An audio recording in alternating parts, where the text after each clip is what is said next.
지난주는 숨어 계시는 듯한 하나님에 대해서 생각을 해봤습니다. 야곱이 하란 땅에서 외삼촌 밑에서 그렇게 사기당하고 착취당하고 하면서 고생할 때 하나님은 그것을 그때그때 야곱에게 편한 길로 인도해 주시지 않고 그냥 침묵하고 계셨습니다.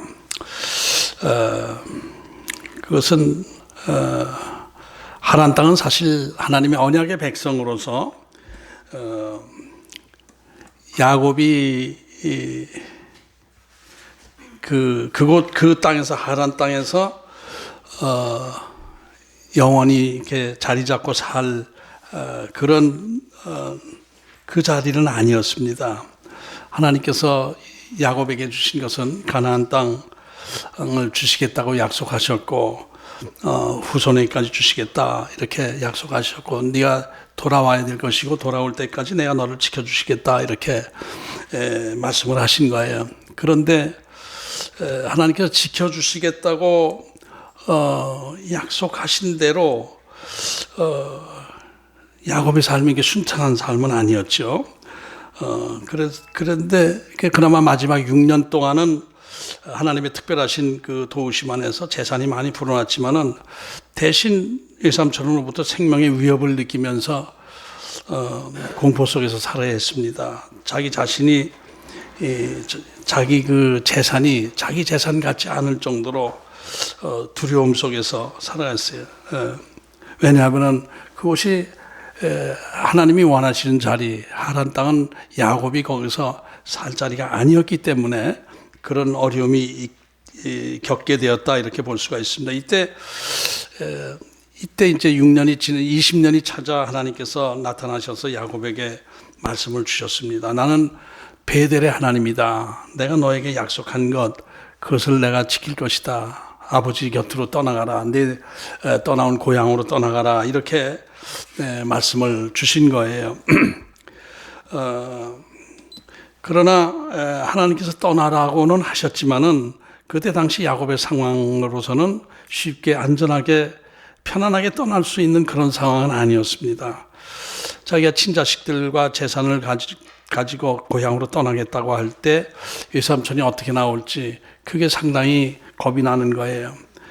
욕심 많고 간악한 그 외삼촌이 허락하지 않고 정 떠나려면 너 혼자 떠나라. 처자식 재산들 다 여기다 내놓고 떠나가라. 이렇게 만일 그렇게 나온다면은 야곱이 어떻게 될지 그거 아주 난감한 상황이죠. 근데 지금 야곱이 라반의 양을 계속 치고 있었을까? 품삯을 받으면서 계속 있었을까 하는 것은 확실치는 않습니다. 그러나 생각해 볼 때 이미 야곱은 목축업자로서 성공한 목축업자가 되었고 야곱이 가진 양, 약타, 약대, 낙타 이런 것들이 많이 있었다고 하는 것을 보면은 지금까지도 라반의 그 품삯을 받으면서 그 라반의 양을 치고 그러진 않았을 것 같아요. 아마 독립해서 따로따로 자기 가축들을 키우고 있었지 않나 이렇게 생각이 됩니다. 그러니까 지금 현재로서는 야곱이 라반에게 어떤 물질적 도움을 주거나 일을 봐주거나 하는 그런 상황은 아니었다라고 이제 보여지는데 그러나 또 다른 측면에서 보면은 하란 지역에서는 라반이 큰 세력을 가지고 있는 사람이었고 외부적으로 볼 때 야곱도 라반의 세력 중 하나로 이렇게 보여졌을 수도 있어요. 다 한 부족이다 이렇게 보고 있었을지도 몰라요. 내부적으로는 구별이 되어 있었다 하더라도 그러니까 하란 지역에서 영향력은 라반에게 비교할 수가 없는 것이죠. 야곱은 어디까지나 라반에 속해 있는 존재다 이렇게 외부적으로는 보여졌을 수도 있을 거예요. 그렇다면은 지금 실질적으로는 재산이나 처자식들 다 정당하게 자기 것이지만은 라반이 좀 강팍하게 나오게 되면은 거기서 대항할 입장은 못 되지 않았는가 이런 생각을 할 수가 있어요. 이게 그래서 하나님께서 떠나라고는 하셨지만은 그 다음 구체적으로 어떻게 행동하라라는 말씀이 없었기 때문에 야곱은 여전히 하나님께서 떠나라고는 하셨지만은 두려움 속에서 벗어날 수가 없었습니다. 다행히 그 아내들은 남편 말을 듣고 자기 친정아버지를 떠나서 남편 따라 가나안 땅으로 가겠다고 얘기를 했기 때문에 그것은 참 다행이지만은 외삼촌에게 어떻게 얘기를 해야 될지 그게 아무래도 용기가 나지 않았던 거예요. 그래서 야곱은 생각하다 못해서 생각하고 기도하고가 아니라 생각하고 하다가 라반에게 알리지 않고 몰래 떠나기로 작정했던 것 같아요.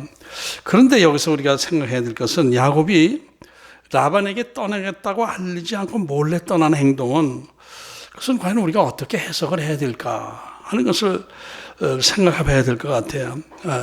라반에게 알리지 않고 떠난 것이 과연 잘한 일일까? 그게 하나님의 뜻일까?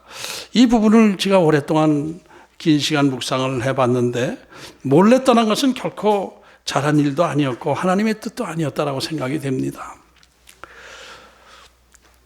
일삼촌과의 관계에서 이제 경적으로 볼 때 뭐 야곱이 떠나지 못한 이유는 사실 없습니다. 두 아내도 정당하게 14년 동안 자기가 노동한 그 대가로 아내들을 얻었고 지참금 대신 아내를 얻었고 또 재산도 6년 동안 그 라반하고 약속한 것을 그대로 하면서 라반이 오히려 약속을 어기면서 자꾸 이렇게 이 약속을 바꾸고 했지만은 그러나 그때 다 그 라반의 요구대로 다 해주었는데도 재산이 늘어난 것이니까 재산이 많이 생긴 것이나 뭐 아내 둘 얻은 것이나 이런 모든 것들이 다 이 라반 외삼촌 라반에 대해서는 자기가 떳떳한 입장이었다 이렇게 볼 수가 있어요. 그렇다면은 라반에게 얘기를 했어야 되지 않나.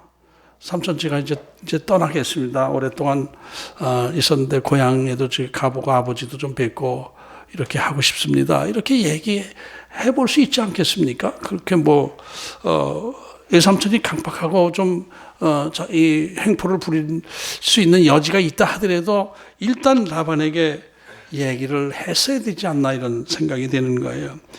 근데 그 외삼촌이 억지를 부리면서 처자식 놓고 가라 뭐 이런 식으로 얘기를 할 때 그렇게 한다면은 그때서 또 하나님 앞에 기도하면서 대책을 하나님 앞에 여쭈면서 방법을 강구해야 되지 않았을까 이렇게 생각이 됩니다. 오늘 본문 31절을 보면은 제 생각에는 외삼촌이 제 아내들을 억지로 빼앗을까 봐 두려웠습니다. 이렇게 얘기를 해요. 왜 그랬느냐? 왜 도망갔어?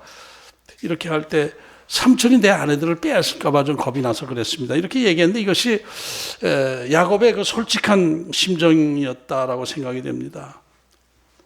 그것이 더 제일 두려웠을 것 같아요. 재산도 뭐 재산이지만은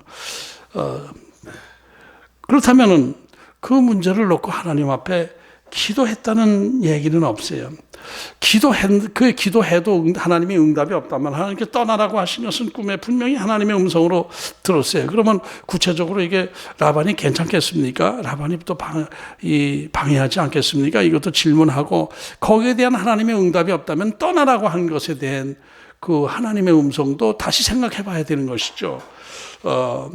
그러니까 하나님께서 진짜 떠나라고 말씀하셨다면은 그 다음 대책들, 라반에 대한 어떤 그 라반의 반응에 대한 대책도 하나님께서 세워놓고 떠나라고 하셨을 터인데, 하나님께서 책임지실 것을 믿고 기도하면서 나간 것이 아니라 그냥 인간적인 그 생각으로 두려움에 젖어서 도망가게 된 거예요. 여기서 두려움이라는 것이 그게 두려워서 그랬습니다. 이 두려움이라는 것이 문제의 핵심이다라는 생각이 듭니다.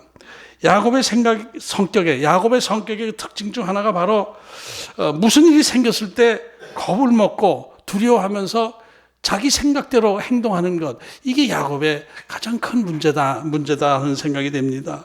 20년 전 형 에서를 피해서 도망할 때도 우리가 생각해야 할 부분들이 많이 있습니다.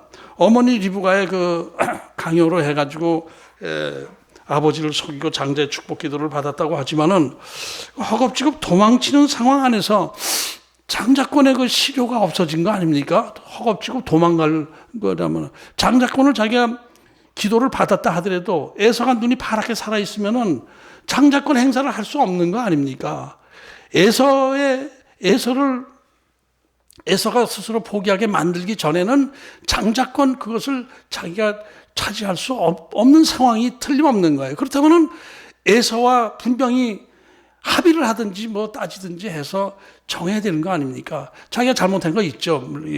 아버지를 속여가지고 축복기도 받은 거 사과할 건 사과하고 또 에서가 약속한 거 스스로 약속했잖아요. 장자권 팥죽 한 그릇에 그래 장자권 너 가져라 가지고 뭐 소용있냐. 형님이 그렇게 했으니까 장자권은 제가 갖는 걸로 하겠습니다. 그러나 아버지에게 축복 기도를 속여서 받은 것 이것은 제가 무효로 하겠습니다. 그냥 축복 기도는 무효로 하고 그냥 그 모든 것은 형님이 알아서 하십시오. 그러나 장자권은 하나님 앞에 약속한 것이니까 제 것입니다. 그래서 제가 그 결혼 아내를 얻기 위해서 하란 땅으로 지금 당분 갔다 올 테니까 그렇게 하십시오. 이렇게 얘기를 했으면은 화해 요구를 했으면은 에서가 그때 뭐 어떻게 했겠습니까? 그렇게 얘기할 때 사과할 거 사과하고 포기할 거 포기하고 하면은 그런데 그냥 그 겁을 먹고 두려워하면서 허겁지겁 그냥 차비 한 푼 얻지 못하고 그냥 도망가다 보니까 하란 땅에서 20년간 라반에게 착취당하게 되는 그런 상황을 겪게 되는 거예요. 허겁지겁 두려워서 도망하는 것. 이것이 야곱의 그 문제점이에요. 야곱이 인생에서 보면 그게 항상 문제가 되더라고요.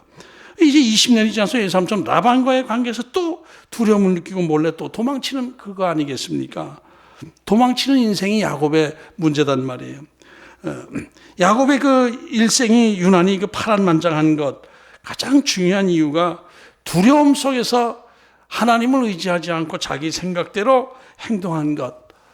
이것이 야곱의 그 파란만장한 인생의 이유가 된다. 이런 것을 깨닫게 되었습니다. 아브라함은 두려움 속에서 어떻게 했습니까? 하나님 앞에 예배하며 기도하며 하나님으로부터 응답을 받았죠. 바벨론 지역 그 연합군도 물리칠 정도로 용기 있게 담대하게 어려움을 극복해 나갔어요. 이삭도 두려운 상황 속에서 허겁지겁 도망하지 않았어요. 이삭도요. 블레셋 사람들이 자꾸 우물을 파는 거 가지고 트집을 잡고 할 때 허겁지겁 도망간 것이 아니라 살짝 양보하면서 조금 피해서 또다시 자기 할 일을 계속했어요. 야곱도 온유의 은사가 있었지만은 그렇게 약한 존재는 아니었어요. 두렵고 겁이 나가지고 도망간 존재가 아니라 조금씩 양보하며 자기 할 일은 다 했어요. 농사 짓는 일도 개발하고 우물도 계속 파고 이렇게 하면서 100배의 열매를 얻게 되었단 말입니다.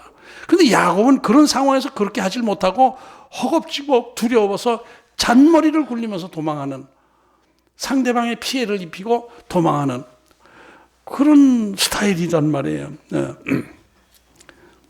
아브라함을 보면은 사실 가나안 땅에 처음 내려와가지고 험한 세상 살아가면서 가나안 땅에서 개척을 했는데 말년에는 그 가나안 지역의 유력한 지도자급 인물이 위치에 올라서 있지 않았습니까? 이삭도 말년이 평안하고 또 안정된 그 삶을 누렸습니다. 이것이 아브라함과 이삭의 삶의 모습인데 야곱은 그렇지 않고 그냥 엉뚱하게 자기 생각으로 일 저질러 놓고 겁이 나니까 휙 도망가고 또 자기 생각대로 행동하고 또 도망가고 이러는 그런 삶의 스타일이었단 말이에요. 그러니까 그의 인생이 편안하지 못하고 계속 쫓기는 자의 신세가 되었다. 이렇게 볼 수가 있는 거예요. 이 믿음의 스타일로 보면은 아브라함은 정말로 모든 거 다 내려놓고 하나님 앞에 맡기고 양보할 거 양보하고 하는 그런 인생이었습니다. 그런 신앙이었습니다. 이삭도 또 양보하면서 새로운 돌파구를 찾고 하는 믿음이 있었습니다. 야곱은 그게 없었던 거예요. 그게 없었던 거예요. 그런데 하나님은 그런 야곱을 들어서시면서 계속 함께 해주셨어요. 20년간도 쭉 함께 해주셨어요. 형 에서를 피해 도망가다 베델에서 하나님께서 만나주시고 축복의 약속을 해주셨어요.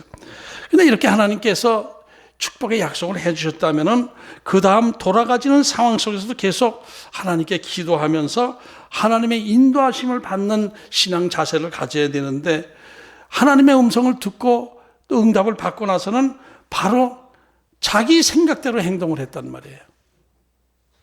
그것이 야곱의 믿음의 모순이었다. 믿음의 모순이었다. 이렇게 생각이 돼요. 신앙이 있는 것 같으면서도 행동은 믿음 없는 행동을 했어요. 신앙이 있는 것 같으면서 속으로 그 믿음이 없는 모습이 보여지는 거예요. 아까 문 집사님 기도하실 때도 그런 기도 비슷하게 했잖아요. 그러면서도 이렇게 또 인간적인 생각을 하고 죄를 짓고 그랬습니다. 그게 야곱의 모습이고 그게 우리의 모습이다라는 생각이 듭니다. 이 장자권의 축복을 받았다면 하나님께서 어떻게든지 장자권의 책임지시고 장자권의 축복을 주시면서 이끌어 가실 거라는 믿음이 있었다면 에서에게도 그렇게 두려워할 필요가 없었고, 하나님께서 떠나라고 라반 곁을 떠나라고 말씀하셨을 때에도 그러면 하나님께서 무슨 대책이 있으실 것이다라고 하고 정당한 방법으로 정면 돌파하지 않고 이리저리 상황 판단하면서 상황을 보면서 하나님 의지하지 않고 상황 보면서 자기 판단해서 겁나네 도망가자 이렇게 했단 말이에요. 이것이 야곱의 신앙의 문제점이고 그 삶의 문제점이었다.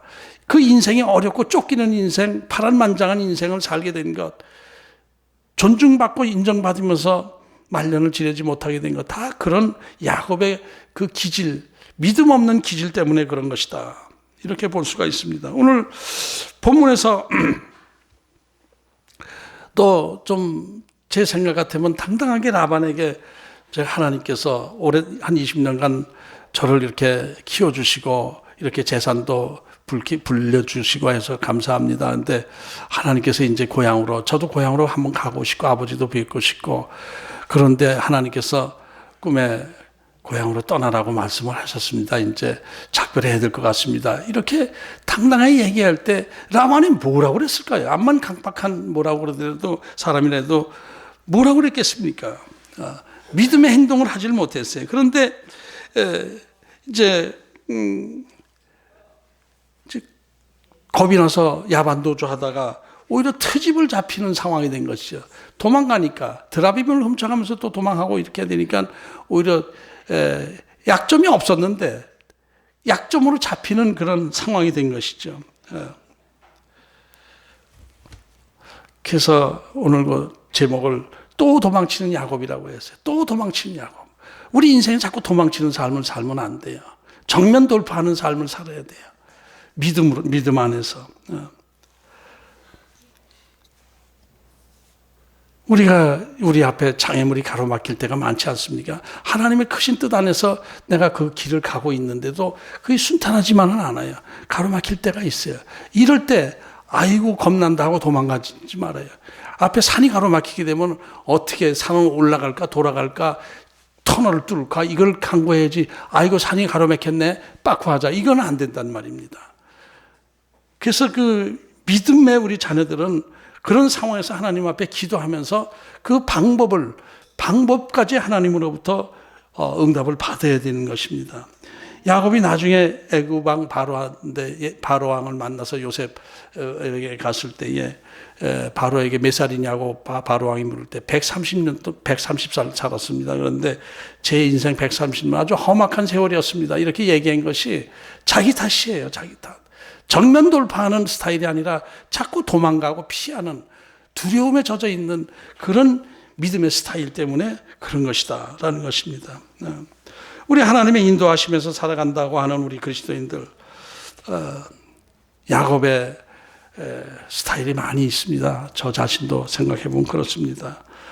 신앙이 100% 순수한 믿음의 신앙이 아니라 얼치기 신앙, 절반의 신앙, 하나님의 응답을 받아요. 나름대로 기도합니다. 하나님의 응답을 받아요. 평안함이 와요. 하나님께서 이런 뜻을 가지고 계시는구나. 그리고 움직이다가 좀 장애물이 가로막히게 되면 이거 어떻게 해야 되나? 하나님 잠깐 저쪽으로 가 계셔. 내가 어떻게 알아볼게요. 이렇게 하다가 자꾸 딴 길로 빠진단 말이에요. 이게. 그렇지 않아요. 그때 내 마음에 어떤 상태예요? 두려움이에요. 두려움. 내 마음에 자꾸 두려움이 생기는 거예요. 하나님보다 두려움이 생기는 거예요. 그러니까 자꾸 잔머리를 굴리게 되는 거예요. 사람이 겁 많은 사람이 잔머리를 잘 굴리지 않습니까? 좀 약삭 빠르고 이렇게 잘 머리 굴리는 사람이 마음이 약한 사람이에요. 다 강한 사람은 묵직하게 있으면서 상황을 침착하게 바라봅니다.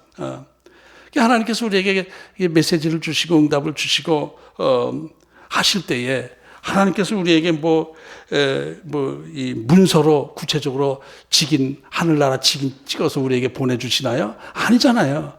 우리가 하나님의 음성을 듣는다 하는 것, 응답받았다라는 것은 어떻게 하는 거예요? 기도 중에, 찬송 중에, 말씀 중에 내 마음에 그게 딱 꽂힌단 말이에요. 퍼뜩 꽂혀요. 그런가 하고 생각하면 그게 범상치 않게 깊이 내 마음에 새김이 와지면은, 이거 하나님의 음성인가 보다. 하나님의 응답인가 보다. 이렇게 생각을 하잖아요.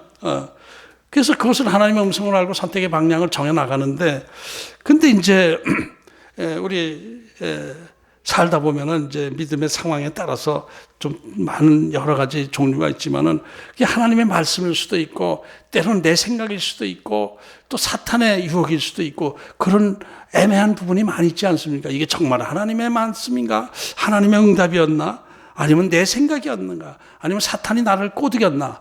이런 게 애매해질 때가 많이 있단 말이에요.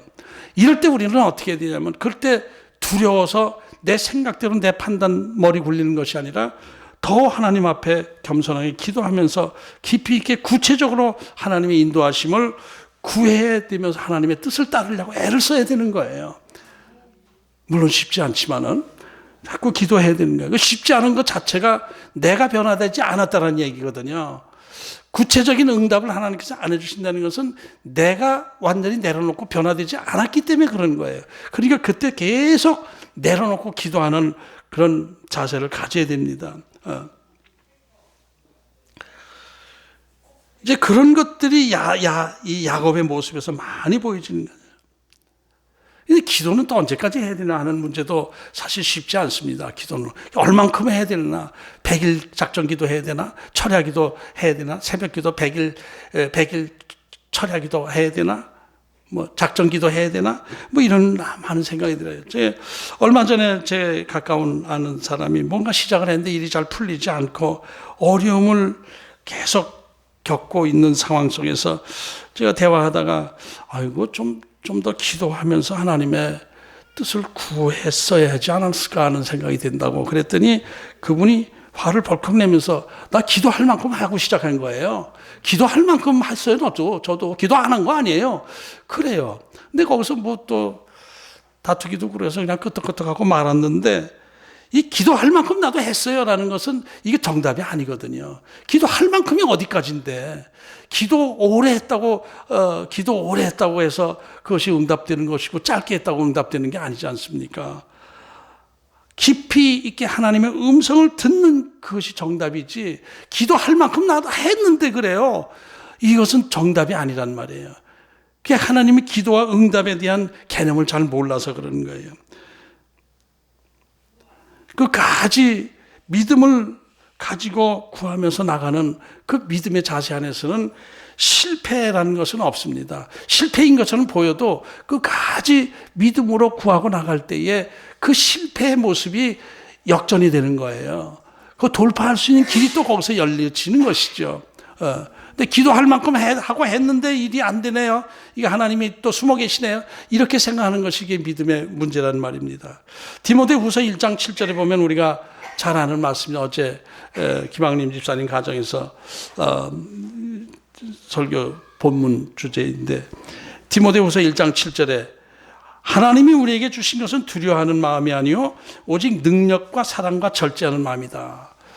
마음이 약해져 가지고 두려워하는 그 디모데에게 사도 바울이 이 편지를 할 때 하나님께서 우리에게 주신 것은 겁먹는 마음이 아니야. 두려워하는 마음이 아니야. 오직 능력과 사랑과 절제하는 마음이다. 하나님께서 우리에게 응답하셨으면 거기에 필요한 만큼 능력을 이미 주셨다는 거예요. 너를 사역지로 보낼 때는 하나님께서 이미 능력을 주신 거야. 자꾸 네 생각대로 겁먹지 마 이 얘기죠. 하나님께서 우리에게 다 능력을 주셨습니다. 다. 저와 여러분에게 능력을 주셨어요. 저도 자꾸 하나님 앞에 제가 자꾸 힘이 약하고 이렇게 좀 무능할 때는 하나님 저에게 능력 주세요 막 그랬는데 어느 날 하나님이 인마 벌써 오래전에 능력 줬어. 근데 네가 써먹지 못하고 있으면 자꾸 달라고 그러면 어떻게 해? 그러시더라고요. 이미 능력 주셨어요. 내가 돌파할 믿음이 없어서 그런 것이지. 그런 믿음을 가져야 되는 거예요. 그리고 사랑해야 돼요. 야곱이 이 아브라함을 보면은 소돔과 고모라 성 멸망시킨다 할 때 소돔과 고모라 성을 향해서 최선을 다해서 중보기도 하지 않았습니까? 사랑이 있었어요. 아브라함은. 야곱은 그게 없었어요. 라반 집 형제들과도 친분 관계가 별로 없었어요. 야곱의 그 이기주의적인 성격, 이것이 고정 관계가 있었다라는 생각이 들고, 야곱의 열등의식, 이 차남으로 태어나면서 에서의 강인함보다 못했잖아요, 약했잖아요. 그러니까 어렸을 때부터 자라면서 형 에서에 대한 그 열등의식을 갖고 자라서, 이거 심리학적 분석으로 그런가, 열등의식을 갖고 있었기 때문에 항상 잔머리를 굴리면서 형과 이렇게 맞설려고 했던 거예요. 그런 기질이 있었기 때문에 대인 관계에서 항상 이렇게 친분 관계가 오래 가지 못하고 끊어지고 했던 것 같은데, 근데 이제 하나님께서 우리에게 주신 말씀은, 하나님께서 우리에게 주신 것은 두려워하는 마음이 아니야. 사탄이 주는 마음이야. 두려워하는 마음은 사탄이 주는 것입니다. 믿음을 가지고 있을 땐 두려움이 없어지는 거예요. 기도는 언제까지 해야 되느냐? 할 만큼 했어요. 나도 이만큼 했으면 됐지 더 해요. 이러질 말고 마음에 평안이 올 때까지 하나님을 찾고 구해야 돼요. 기도의 응답은 평안부터 시작하는 거죠. 하나님께서 응답하실 때에는 벌써 마음의 평안을 확 주세요. 그러면 기도하다, 하나님께서 지금 응답 주기 시작하는구나. 감사합니다. 그럴 때 이제 구체적인 방법까지 하나님께서 알려주시게 되는 것이죠. 평안한 마음 들 때까지 기도하는 것이, 기도할 만큼 했다는 것이 답이 아니라 끝까지 하나님께서 내 마음에 평안을 주실 때까지. 평안을 주시는 뭐예요? 그래, 걱정하지 마. 내가 도와줄게. 이게 말씀이 있죠. 그렇게 해야 되는 거예요. 이게 방법에 있어서도 하나님 앞에 떠나기 전에 마음에 평안이 올 때까지 야곱이 하나님 앞에 기도하면서, 지금 라반의 상황은 나를 쉽게 보낼 것 같지 않은데 어떻게 할까요? 구체적으로 당당하게 얘기했어야죠, 라반에게.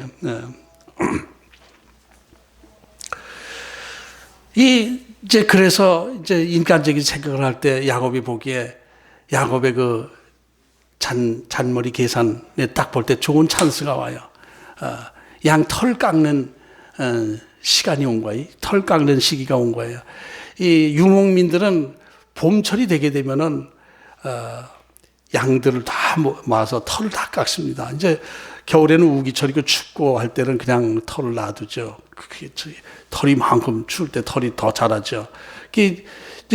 봄이 되고 여름 되기 시작하면 비도 안 오고 이제 뜨거운 날씨가 계속돼요. 그때 양털이 짐이 되는 거예요. 그러니까 그 양털을 다 깎습니다. 그리고 양털을 이제 팔고 이렇게 해서 살아가는 것인데, 그러니까 유목민들에게서 양털 깎는 봄철이 되게 되면 그것은 농사 짓는 사람들의 가을 추수나 마찬가지예요. 같은 의미입니다. 가을 추수할 때 축제 분위기 되지 않습니까? 룻기 보면은 축제 분위기가 돼요. 그 양털 깎는 것도 축제 분위기가 돼요. 아주 동네 사람들 다 모아서 같이 털 깎고 잔치하고 이렇게 하는 거야. 며칠 그렇게 걸리는 거예요. 야, 요 찬스에 도망갈 기회다. 잔치할 때. 야곱과 라반과의 그 생활, 거리는, 생활 터전의 거리는 3일 거리가 떨어져 있었다고 했잖아요. 접근하지 못하게. 3일 거리가 있었대다가 잔치하느라고 정신없을 때, 요때 빨리 도망가자. 야, 나 역시 머리가 좋다. 이렇게 생각한 거예요. 그게 도망갔는데, 이 라반은 야곱이 생각한 것보다 훨씬 더 강인한 사람입니다. 야곱보다 한 수 위에 강인함이 있어요. 분노해하면서 야곱을 쫓아왔어요. 3일 뒤에 알았어요. 3일 뒤에 알았고 일주일간을 쫓아왔어요. 이게 야곱이 떠난 지 10일 만에 길르앗산까지 와서 만났대. 왔다 그래요. 이 책을 보니까 하란에서 길르앗산까지는 480km라고 그러더라고요. 엄청 빨리 간 거예요. 이게. 야곱도 빨리 도망간 거 급하니까 빨리 서둘른 거고. 400km가 넘는 거리를 서울에서 부산 거리가 넘는 거리를 낙타 타고 쫓아오고 그랬으니까, 이것은 그냥 너 왜 도망갔어 인마, 잔치 한번 하고 가지 이러려고 그 서울서 부산까지 거리를 자기 식소들 거리로 쫓아왔겠습니까? 이 새끼 만나면 내가 죽일 거야 이러고 이제 온 거죠. 죽여버릴까. 이게 분노해서 자기 딸 납치해 간 것처럼 생각하고 자기 딸 데려오고 손자들 찾아오고 재물까지 다 뺏어올 생각으로 온 거죠. 그렇게 된 거예요. 그러니까 야곱의 그 몰래 떠나는 그 잔머리는 성공할 수 없는 잔머리였죠. 하나님 앞에 기도하면서 당당하게 라반과 합의를 보고 나서 출발할 수 있었던 것을 도망가다가 오히려 트집을 잡히는 그런 상황이 된 거예요. 그러면 라반이 이제 아주 너무 그럴듯하게 말하죠. 네가 막 간다 그러면 내가 잔치 열어주고 속으로는 서운하지만은 겉으로 기쁨으로 축복하면서 잔치 열어주고 보낼 텐데 왜 도망갔어? 왜? 거기다 드라빈까지 훔쳐가지고 도망갔어. 막 이렇게 무슨 야단을 치는 거예요. 네. 네가 뭐 잘못한 거 있어? 네 재산, 네 처자식 데리고 가는데 뭐 잘못했다고 도망가? 이러면서 그 도망간 것이 네 큰 잘못이다. 드라빈까지 훔쳐가면서 이렇게 얘기를 하는 거예요. 이게 야곱이 스스로 자기 약점을 노출시키는 잘못을 범했기 때문에 야곱이 이제 거기서 할 말이 없는 것이죠. 그게 뭐라고 그랬냐면은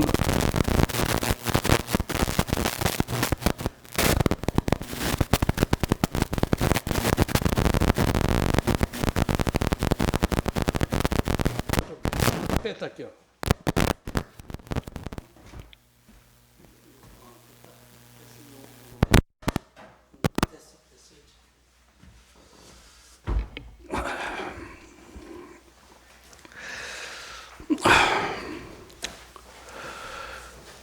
그런데 이때 하나님께서 역사하셨어요. 라반에게 나타나셔서 야곱 건드리지 마라. 뭐 잘했고 잘못했고 따지지 말고 그냥 보내줘. 이렇게 말씀하신 거예요. 근데 라반이 여호와 하나님을 믿는 신앙이 있었을까요? 없었을 거예요. 그런데 여호와 하나님께서 라반에게 나타나셔서 말씀을 주셨는데 그것이 믿음이 진짜 없는 사람 같으면은 무시하고 이게 뭐야 어떤 짓이냐 이렇게 하고 자기 할 짓을 했을 것 같은데 라반은 그 여호와의 말씀을 두려움으로 받아들이고 순종했단 말이에요. 오히려 하나님께서 야곱에게 나타나 떠나라고 하신 그걸 떠나는데 겁이 나가지고 몰래 도망가는 야곱보다 오히려 라반의 믿음이 더 있었던 것 같은 생각이 드는 거예요. 실제적인 믿음이 있었다는 거예요.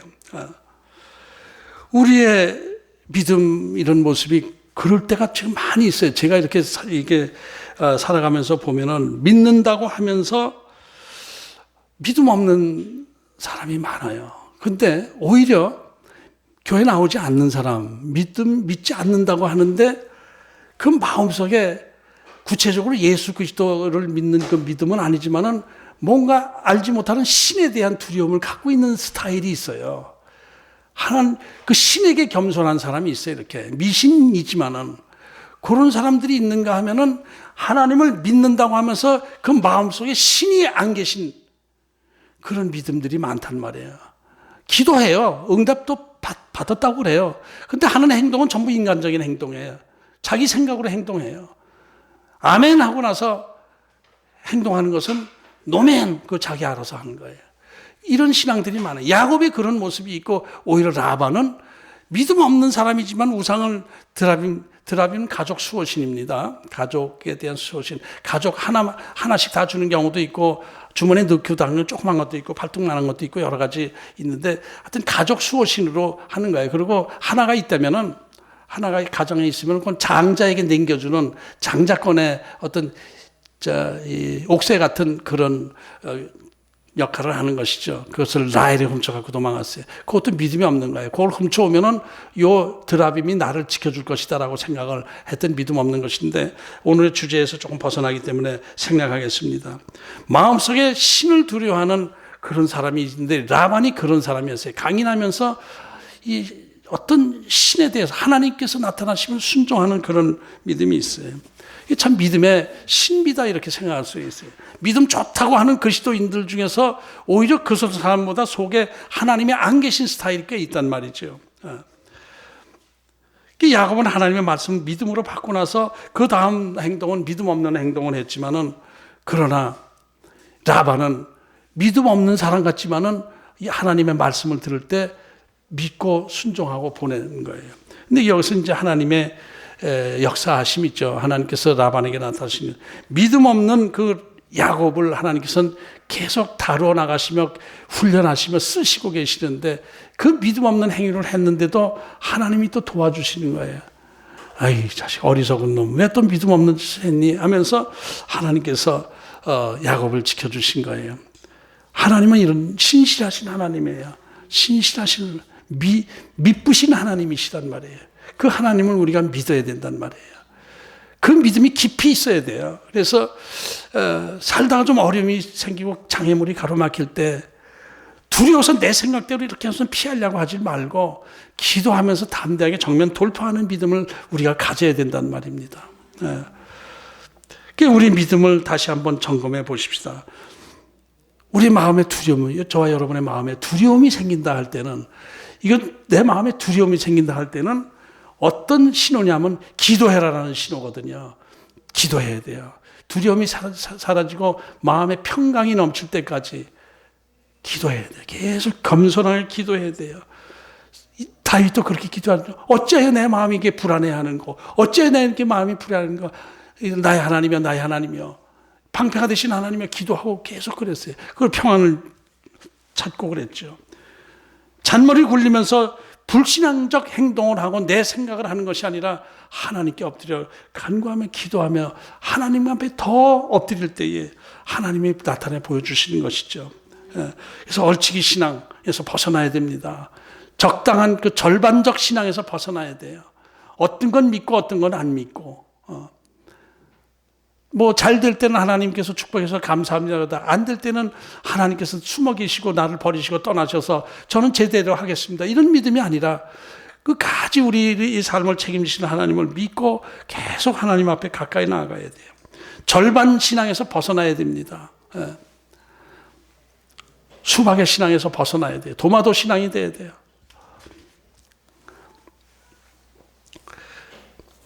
겉은 파랗고 속은 빨갛고 이렇게 되니까 문제란 말이에요, 이게. 두려움이 사라질 때까지 우리가 기도해야 돼요. 하나님이 응답이 있었다 하더라도 구체적인 방법까지 알려주시지 않을 때가 있고 하는데 그것은 하나님께서 내가 더 기도하라고, 네가 더 변화되라고 기다려주시는 그런 때인 것으로 알고 더 기도해야 돼요. 더 기도해야 돼요. 힘든 상황을 피하지 말고 도망치지 말고 기도하면서 정면 돌파하는 담대한 믿음이 우리에게 있어야 됩니다. 야곱에게 그것이 없기 때문에 항상 쫓기는 신세, 이런 어려움을 겪게 된 것이죠. 그래서 야곱처럼 도망자의 신세, 쫓기는 신세가 되지 않기 위해서라도 우리가 좀 더 담대해져야 돼요. 그 담대함은 어디서 나와요? 하나님을 믿는 믿음 안에서 기도 가운데 나타나는 것이죠. 그래서 하나님이 주시고자 하는 그 저와 여러분을 향한 주시고자 하는 축복의 계획이 쭉 있는데 자꾸 인간적인 생각으로 바라보다가 뭐 벽이 좀 보이면은 아이고 도망가자, 피하자 이러면서 하나님이 주신 축복을 자꾸 자기가 차버리는 그런 일을 우리가 해서는 안 되겠습니다. 오늘 야곱의 그 도망치는 그 스타일, 도망치는 그 습관 이런 것에 대해서 생각하면서 우리는 이러지 말아야 되겠다. 어려운 장애 속에서 담대하게 믿음으로 정면 돌파하면서 기도로 이겨나가는 저와 여러분 되시기를 주의 이름으로 축복합니다.